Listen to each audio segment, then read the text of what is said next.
বুঝিসনি যত নষ্টের ঘোরা তোরা তোদের লেগেই সব হয়েছে। এখন পিছন ছাড়াবো কি করে তাই বল। পিছন ছাড়ি আবার কি করবি? মালটা তো বেশ ভালোই, বিয়েটা করেই ফেল। আমাদেরও ফ্রিতে ঝালমুড়ি খাওয়াবে। কি বলিস তুই না? হ্যাঁ হ্যাঁ, আমারও দিতে মত আছে। তোর মনে তো তুই কর না। এই রীতি ওই যে তোর প্রেমিক কিভাবে তাকাইছে দেখ। ওই দিকে তাকাসনি, শুধু তাকিয়েছ।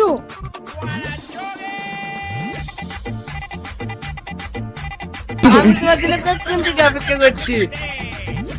সেদিন তুমি আমার কাছে জানতে চাইছিলে না আমি তোমাকে ভালোবাসি কি না?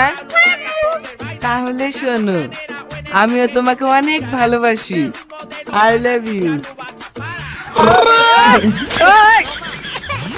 রীতি, ও রীতি, রীতি।